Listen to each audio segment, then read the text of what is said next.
मैं हिंदू राष्ट्र टाइम्स से GS सचदेवा अर्थव्यवस्था पे भारत के अपने विचार हमेशा व्यक्त करता हूँ। वर्तमान परिस्थितियाँ हैं, चाहे वो राम जन्मभूमि का मुद्दा हो, कोरोना की महामारी से जो विश्व ग्रसित है उसका मुद्दा हो, विश्व में अर्थव्यवस्था में किसी तरह की जब भी बहुत ज़्यादा मूवमेंट आती है तो उस समय में वीडियो बनाता रहता हूँ शेयर बाज़ार का अनुभव से। आज हम रिलायंस इंडस्ट्री के बारे में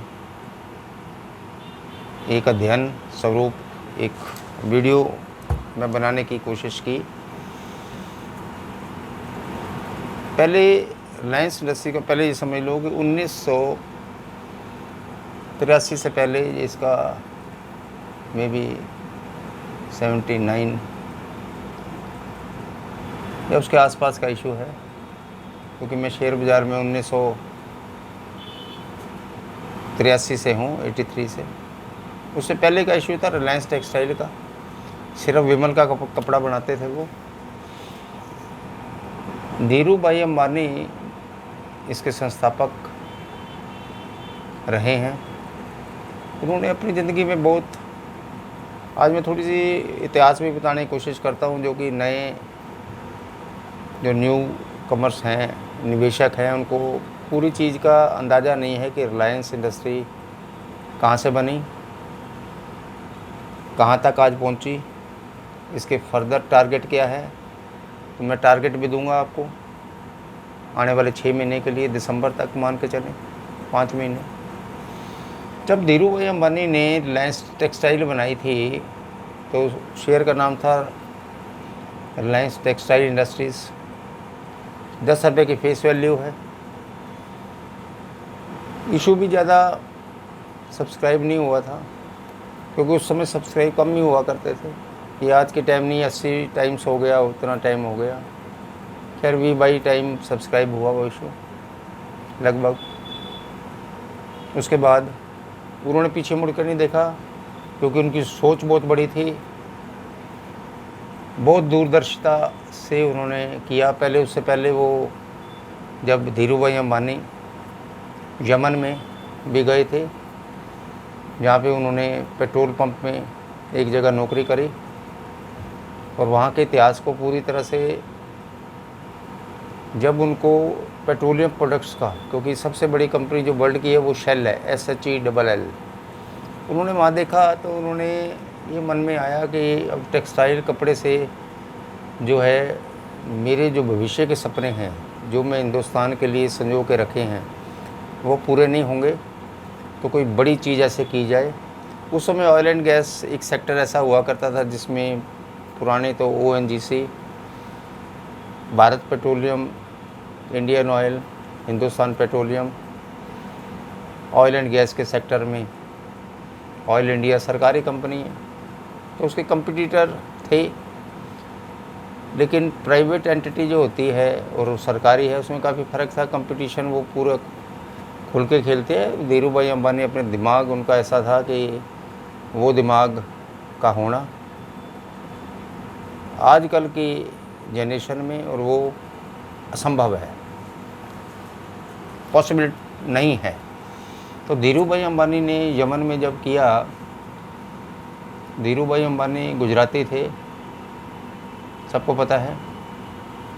जब यमन में बाहर के मुल्क ने हमला किया तो उनको समय दे दिया गया कि आप इस जगह को छोड़ के, यमन के बाद वो लीबिया गए थे। वहाँ पे जब ऐसा हुआ तो उनको 1.5 महीने का समय दे दिया कि आप वहाँ से चलो। वो वहाँ से आए, फिर यहाँ पे कलकत्ता स्टॉक एक्सचेंज वगैरह उन्होंने काफ़ी इनकी जानकारी ली, चीज़ों को उसका बेसिक समझा। जब तक आप किसी का अध्ययन करोगे, कोई भी चीज़ हो, कोई कंपनी हो, किसी तरह का वर्क हो, कोई क्षेत्र हो, जब तक आप उसका गहराई से अध्ययन नहीं कर पाओगे, आप कभी कामयाब नहीं हो सकते। शेयर बाज़ार बहुत बड़ा सब्जेक्ट है, अध्ययन करने की ज़रूरत है। इसके ऊपर कईयों ने आज तक किताबें लिखी। वर्ल्ड के अच्छे, विश्व के शेयर बाज़ार से संबंधित लोग जिनके आप नाम सुनते हो, वॉरेन बफेट, हिंदुस्तान में जो राकेश झुनझुनवाला है उनको वॉरेन बफेट कहते हैं। ये अपनी सोच है, जो आदमी तरक्की करता है उसके गुणगान दुनिया करती है। रिलायंस इंडस्ट्री जब आगे बढ़ी तो उन्होंने ये बोला था कि मैं एक ऐसा प्रोजेक्ट लगाऊंगा जो शेल को मात करेगा, अगर मात नहीं करेगा तो उसके कंपटीशन में मैं रखूँगा। I will compete with Shell. बहुत बड़ी सोच है। ना कुछ होते हुए, उस समय इतनी अर्थव्यवस्था में इतना पैसा भी नहीं था, निवेशक रुपए की अच्छी वैल्यू थी, कमाई बहुत कम थी। एक आम मिडिल क्लास आदमी 1000 रुपये महीने की तनख्वाह पे नौकरी करते थे। 1990 के बातें मैं कर रहा हूँ। जब जब धीरे धीरे आगे बढ़े तो जो 1000 रुपये महीने का कमा के लाते थे तो उसमें खर्चे भी हैं, उसमें सेविंग कितनी करोगे, 200-300 रुपये, 200 रुपये, 20%। उस समय उन्होंने बहुत बड़े बड़े इशू लाए। रिलायंस पेट्रोलियम, और उस समय कम से कम नहीं तो ज़्यादा नहीं था, आज के टाइम के ऊपर तो कुछ नहीं है, 1200 करोड़ रुपए का एक डिबेंचर्स लाए।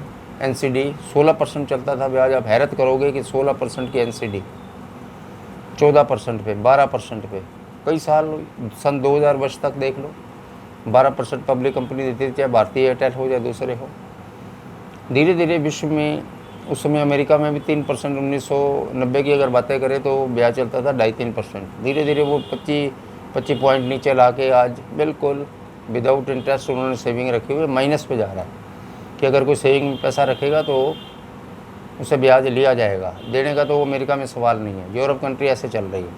हमारे यहाँ आज भी है 2.5%, 2.25-3% सेविंग का। बहुत अच्छा हुआ। 6%, 7% से 6.5% से अगर वो 2.25% ले, आने वाले समय में आप देख रहे हैं ना 1% ब्याज पे सेविंग अकाउंट में सिर्फ मिलेगा आपको। 3 साल और रुक जाओ, इससे ज़्यादा नहीं। रिलायंस इंडस्ट्री की चर्चा में धीरू भाई अंबानी ने क्या किया, जितने भी एनसीडी का अपना लोन था वो लोन ख़त्म किया, converted into shares. Reliance petroleum को मर्ज कर दिया रिलायंस इंडस्ट्री में। धीरे धीरे करके सारी इक्विटी, उन्होंने इक्विटी डेवलप करी, घबराए नहीं। उन्होंने अर्निंग पर शेयर बहुत कम हुआ करते थे रिलायंस इंडस्ट्री की। उन्होंने इस बात का कभी नहीं सोचा। उन्होंने सोचा अपने ऊपर डेट मुझे नहीं रखना, कंपनी के ऊपर लोन उतने ही होंगे जो कि बैंक्स वगैरह से लिए हुए हैं। फॉरेन इंस्टीट्यूशन का ज़माना नहीं था। 1990 के बाद ये FII ने पैसा लगाया। फॉरेन इंस्टीट्यूशन 1990 के बाद आई है, उससे पहले यहाँ नहीं हुआ करते थे। क्योंकि जब तक कन्वर्टेड इनटू डिबेंचर, जब उनके डॉलर्स कन्वर्ट पूरा उन्होंने कर दिया फुल्ली, जो कि करने वाले उस समय के वित्त मंत्री डॉक्टर मनमोहन सिंह थे।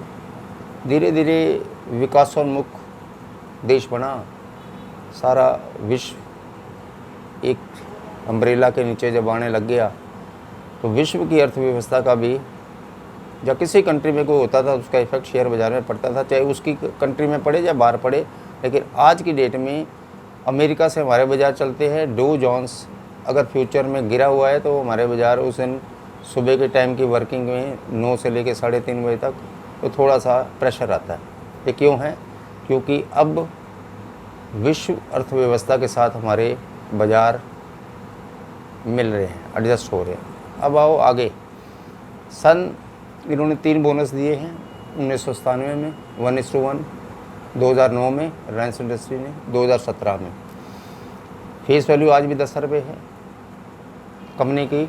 बहुत अच्छा किया। अगर फेस वैल्यू कम करते तो इक्विटी, जो लिक्विडिटी ऑफ द शेयर्स, वो बाज़ार में ज़्यादा हो जाते, और उसको एक रेट पे एडजस्ट करना ज़रूरी भी हो जाता है। वैसे भी सेबी का ये है कि जो बड़ी कंपनियां हैं, छोटी कंपनी नहीं, बड़ी कंपनियों की उन्होंने एक बनाया कि जिसकी शेयर कैपिटल इतनी हो जाएगी या मार्केट कैप इतना होगा, उसको धीरे धीरे करके 1 रुपये का इशू लाना पड़ेगा। 1 रुपये फेस वैल्यू करनी है। इसकी भी धीरे धीरे पहले 5 हो गई, फिर 2 हो गई, वो बाद की बातें हैं। जहाँ तक रिलायंस इंडस्ट्री का ताल्लुक़ है, 2014 से अब शुरू होते हैं हम आगे। धीरू भाई अंबानी के दिमाग के साथ सिर्फ एक ही लड़का चला, उनका अपना 2 बच्चे हैं, अनिल अंबानी, मुकेश अंबानी। अनिल अंबानी ने 6-7 कंपनियां थी उसकी, लेकिन चला नहीं पाए। ज़्यादा लंबी सोच की। प्रैक्टिकल हमेशा आदमी को रहना चाहिए।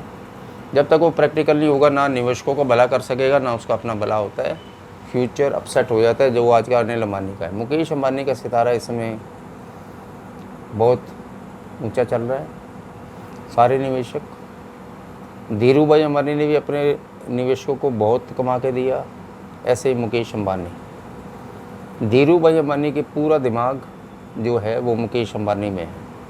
उनकी सोच, दूरदर्शिता, आने वाले समय को वो पहचान लेते हैं। उनको पता है कि खाली ऑयल एंड गैस के ऊपर रिलायंस इंडस्ट्री को चलाना आने वाले समय के लिए थोड़ा सा खतरा है। कंपटीशन बहुत है।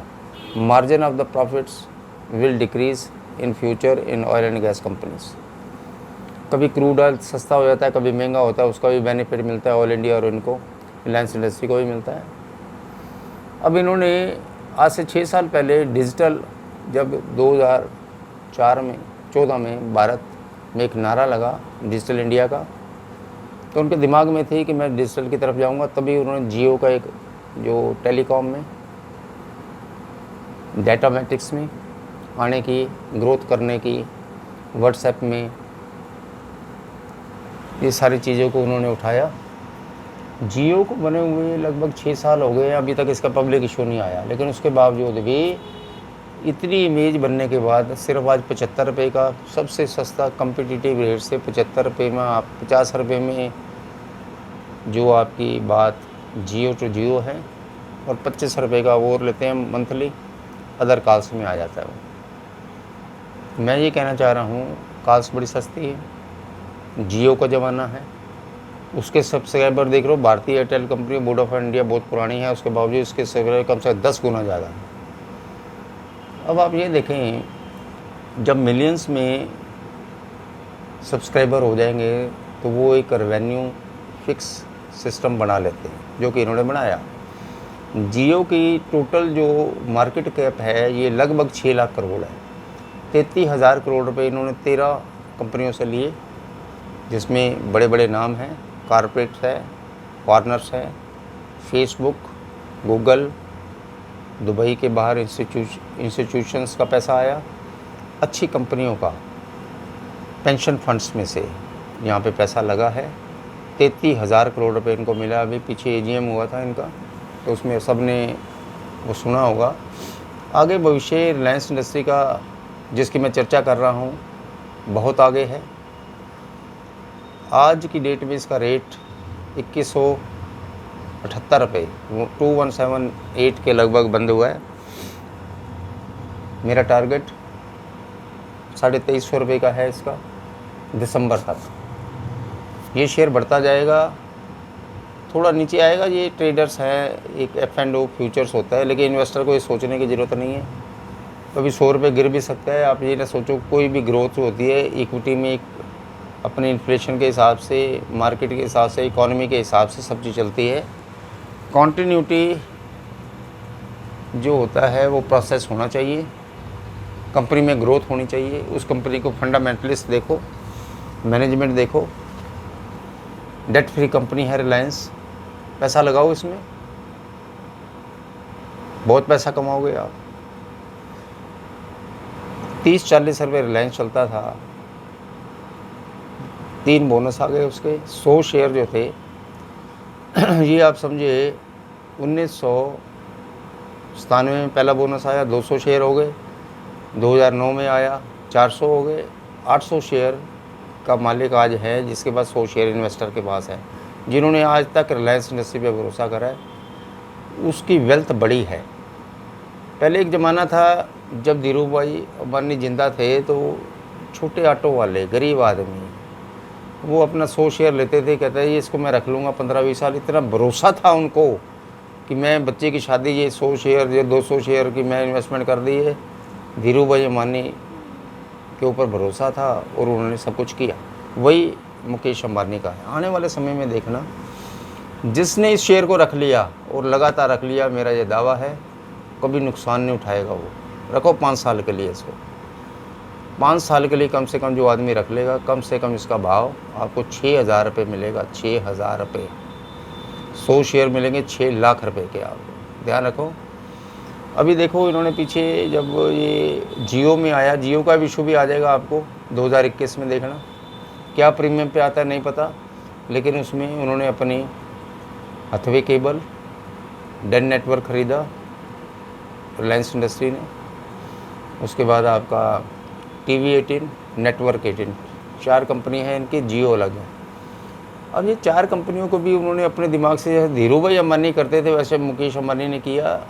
थोड़ा सा लोगों को ये है, आलोचकों को, कि इन्होंने हाथवे केबल और डेन नेटवर्क को नेटवर्क 18 में मर्ज नहीं करना चाहिए था। ये लोग अभी सोचते हैं, एनालिस्ट सोच रहे हैं कि एक डाटा की कंपनी जियो से संबंधित होने के बाद डेन नेटवर्क और हाथवे केबल उन्होंने नेटवर्क 18 में क्यों मर्ज करी। ये सोच है, आज बड़ी सोच है ये। इस सोच को मत देखो, क्योंकि आप मुकेश अंबानी के दिमाग तक नहीं पहुंच पाओगे। उन्होंने नेटवर्क 18 को आने वाले समय में बड़ा, सबसे बड़ा, वर्ल्ड का 5वां, चौथे 5वें नंबर पे आना चाह रही है नेटवर्क 18, जिसके इतने चैनल्स हैं, वायाकॉम है, दूसरे हैं, कलर्स है, कई चैनल्स हैं, स्पोर्ट्स के हैं। और आने वाले समय में नेटवर्क 18 बहुत अच्छा जाएगा। कम से कम नहीं तो 3 साल के अंदर ये 300 रुपये का भाव होगा, जिसका आज 42 रुपये भाव है। नेटवर्क 18, ये बात मेरी याद रखना। नेटवर्क 18 ले लो। और रिलायंस इंडस्ट्री, किसी शेयर को देखने की ज़रूरत नहीं है, किसी जगह जाने की ज़रूरत नहीं है। जो भी आप इसकी SIP करो, दोनों शेयरों की, हर शेयर में किसी में 5 लगाए, किसी में 2 लगाए, लगाते जाओ। फिर देखो आप 5 सालों में आपकी भी वेल्थ कितनी बढ़ती है।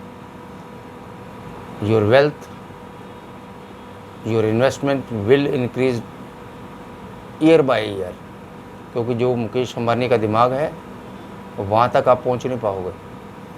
इंडस्ट्री में बहुत ऊंचा जाने वाला दिमाग मुकेश अंबानी, जिसने रिलायंस इंडस्ट्री पे भरोसा करेगा।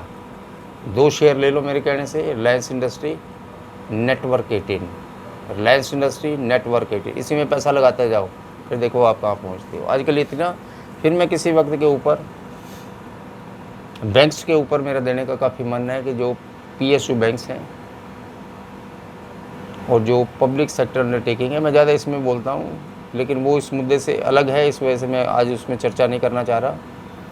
मेरा सिर्फ ये है कि आप हिंदू राष्ट्र टाइम्स के, मेरे GS सचदेवा के, मेरे अपनी सोच, मेरे अपने फ्यूचर की दूरदर्शिता से आपको निवेशकों को फ़ायदा मिले, मेरी सोच इतनी है। निवेशक कमाएगा जब उसका रुपया बढ़ेगा, वेल्थ बढ़ेगी, तब वो याद करेगा किसने रिकमेंड किया था। आने वाले समय में आपने हमेशा मेरी इस वीडियो को, जो भी मैं शेयर बाज़ार से संबंधित देता हूँ, ग्रुपों में शेयर करो, शेयर फ्रेंड्स को करो। मैं तो करता ही हूँ, यूट्यूब में, फेसबुक में, व्हाट्सएप पे, मेरे जितने भी हैं, लाइक करो। हिंदू राष्ट्र टाइम्स चैनल को सब्सक्राइब करो। उससे क्या है कि मेरा अपना सोच और वो बढ़ जाती है। ओम नमो शिवाय। हरि ओम, हरि ओम।